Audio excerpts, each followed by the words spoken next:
Hello everybody and welcome back to a new challenge. This one is more of a thought experiment.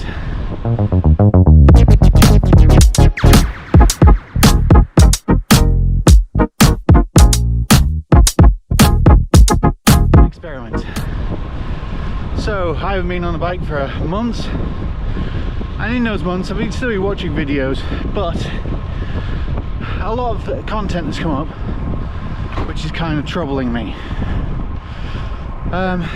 You see, there's a lot of studies out, which I'll put in links below, saying that some drivers don't see cyclists as human, and they see them as even less than human if they're wearing cycling gear. So this challenge is going to be a thought experiment based on that, because I'm wearing full cycle gear. I'm on my road bike and we're going to do a loop. This loop is going to be very simple. It's going to take you to a variation of different roads, and then I'm going to repeat it on the pub bike, dressed like a normal person. I'm going to see how many times I have to use this, the wanky klaxon, for people who come too close to me or do anything just plain dangerous. Anyway, let's get on with it, shall we?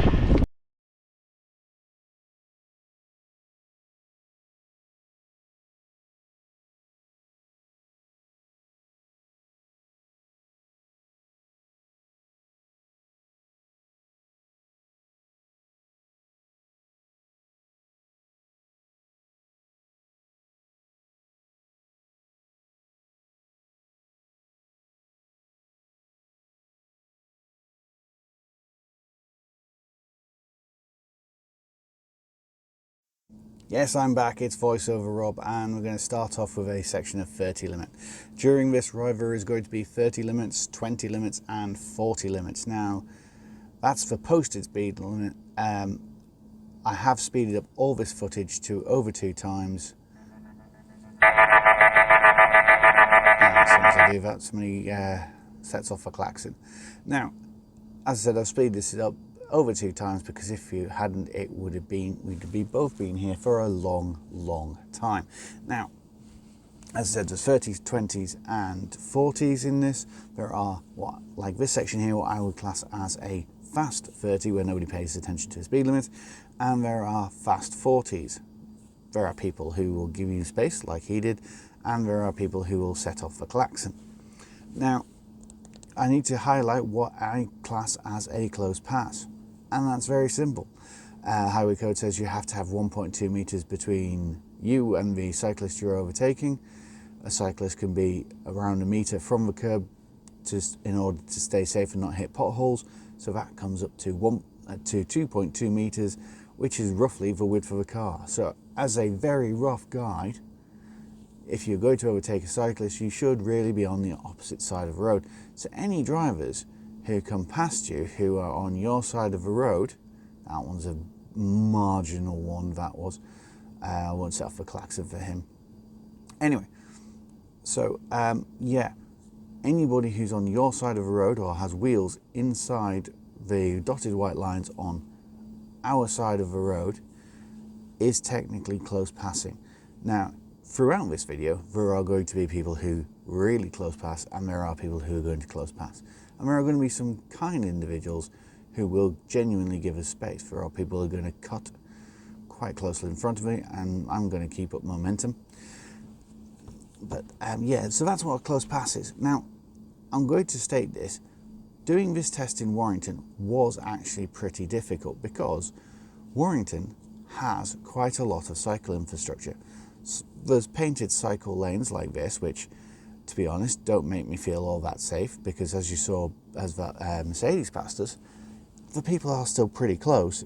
It's just that you're on a painted lane, and well, yeah, they could still be within 1.2 meters, but you're just on a bit of paint. So that doesn't really make me feel safe. On other sections of this, you will see a cycle lane beside me.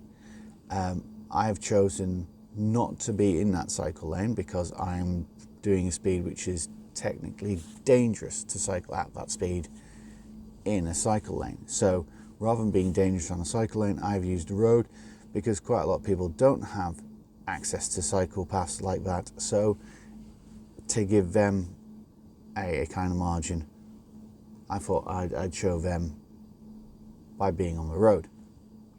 Now, this 20 section has been great, plenty of cycle paths and a bus lane, plenty of courteous drivers, and now it's time to go into a 40 limit, and this is a fast 40. So people normally do 45, 50 through here, and already we have customer number one.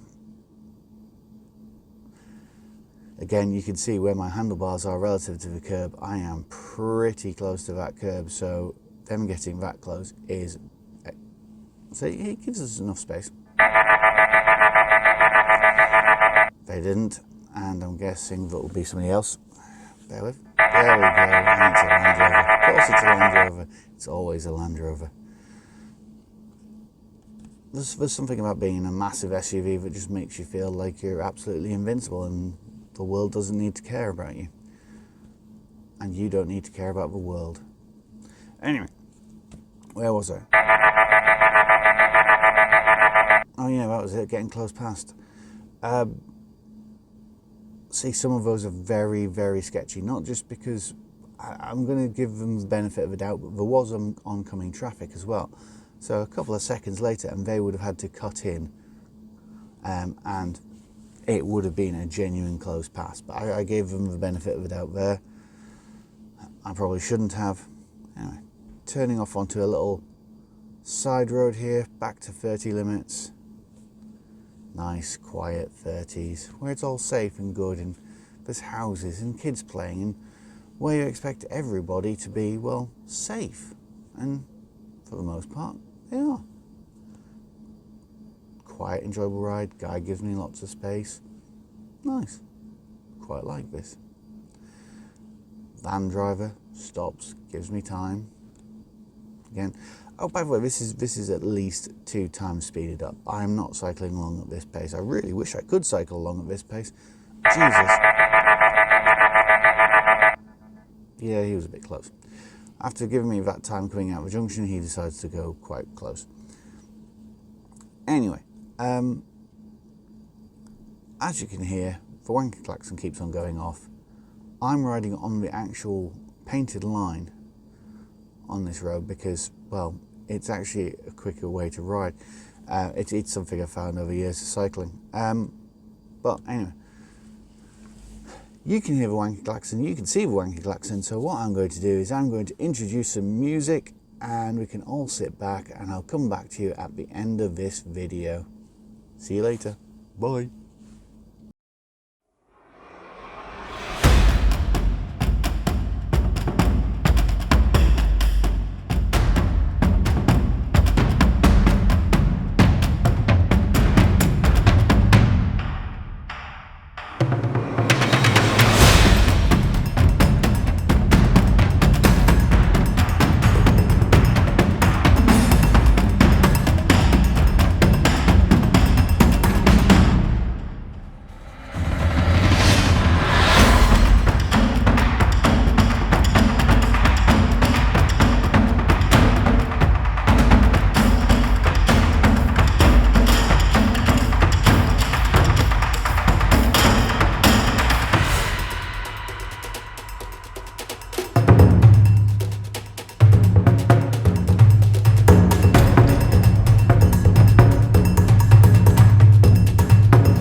clothes on the pup bike, not even a helmet.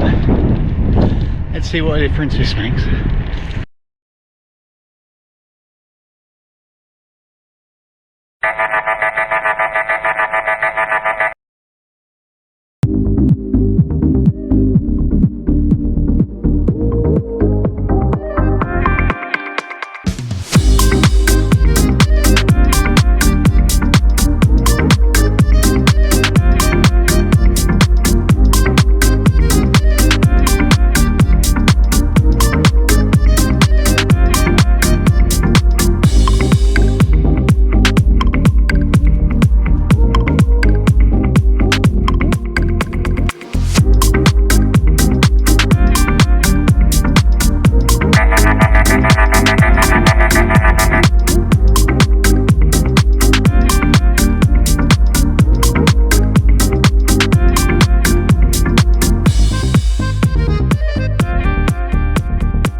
and welcome back. Hello everybody and welcome back to Challenge Fatty. Welcome back to the shed. Welcome back to a quick review of what we've just seen. Now, as I made reference to earlier on in the video, there's been a lot of other videos on YouTube mentioning the fact that studies have shown that drivers find cyclists wearing cycle gear like helmets, lycra and so on, riding road bikes less human than the normal people wearing, I don't know, t-shirts, shorts and riding along normally on a like an old mountain bike, like a pub bike. What we're showing today is sadly not consistent with that. Sorry if there's a lot of pauses. I'm just trying to think of my words because I'm slightly annoyed at what we found. Yeah, I genuinely thought I would find exactly as the study shows, because I'll be honest, I'm a relatively confident rider. I've commuted through city centres regularly. When I do a super commute at work, I cycle down busy A roads which are 60 speed limits, and I may have become numb to it. It was only when I was watching the video back and putting in the klaxons and putting up the speed limits, and my family were around me, and noticing how close people were passing me, I actually noticed how bad this was getting, and how much worse it was when I was on the pub bike, which made me feel a lot more nervous with the fact that I wasn't wearing a helmet, I wasn't wearing high vis. Granted, it was bright sunshine and daylight, but still, it worries me the fact that people are that exposed, and cars were passing that close. As I mentioned in the video on the voiceover, when I say close pass, it's very simple. The handlebars, the width of my handlebars here are 40 centimeters. Now I'm allowed to be 1 meter out from the side of the curve. That's called defensive position in the highway code. So if I'm 1 meter out and you've got to leave me 1.2 meters, that is 2.2 meters, and most cars are 2.2 meters or less. So basically, if a car is overtaking me, they should give me as much room as they should give a car. Easiest way to judge that is if they are on my side, effectively, I'm not taking ownership of a road, but if they are on the same side of a road as me when they're overtaking me, wheels inside the dotted white lines, then they're too close. And it's a quick reference for people when I'm driving, is I always go onto the opposite side of the road. If I can't get onto the opposite side of the road because there is oncoming traffic islands in the middle of the road, whatever, I just don't overtake. Now, that's what I call a close pass, and that's what I've been using the klaxon for. Some of those, it was literally, I must have become numb because I didn't realize exactly how close people were getting to me. And I was to be honest, when I was on the pub bike, I was thinking, do you know what, this is going to be a really, really bad video, because yeah, I didn't remember half the cars which went past me because I was too busy cycling along trying to keep my distance. Now, again, I have to be very, very clear here. That was me riding in a defensive way, riding close to the curb, well within the 1 meter I'm supposed to be. You can see on some of the points, the handlebars on the pub bike are quite narrow actually. They're 500mm bars, and my bars are over the curb, which puts pedestrians at risk. There's sometimes where I come further out into the road, and that is defensive again. But primary position, according to the highway code in England, now in other countries this may be different, but in England, the UK, the highway code states that I can sit slap bang in the middle of a lane if I wanted to. In fact, it actively says I should, unless I feel that danger, then I can move across. If I feel a danger from overtaking, I should move out even further and stop people overtaking me, which, to be honest, when people say, oh, they were cycling two abreast, don't care. that is perfectly legal, and if anything, the highway code supports it. Now, I know the highway code is a guideline and not a law, and you can't, if you break a guideline in the highway code, you're not technically breaking, that isn't technically a law which can be broken. However, it is used by solicitors, barristers and everybody else and the police. If you are driving like a dick, then they will state the highway code and say you are driving irresponsibly, you are driving dangerously, you are driving without due care and attention, based on the highway code. Now, as a conclusion, holy shit, things are bad on the road. I didn't realise it was this bad. I've become blasé to it. I'm now slightly scared that I haven't noticed things. I've always counted myself as an attentive rider. You'll notice a number of times I stop for red lights before anybody jumps on that one. I stop for red lights. Plenty of people don't stop for red lights. That's their problem. Plenty of drivers speed. Plenty of drivers run red lights as well. So I'm not going to get into that conversation. So, round up, I know it's been a long one. Be careful out there. People, don't think that you're more fragile and give you more space because you're not wearing helmets or cycle gear. People may actually, I know the traffic levels were different, people may do that on a busier day, or where they feel they've got more opportunity, or on a quieter day when they feel they've got more opportunity. Be careful and look out for yourselves. And I will see you in the next episode, when I'll provide yet more clickbaity bullshit for people to write in the comments and shout at me for. See you then. Bye.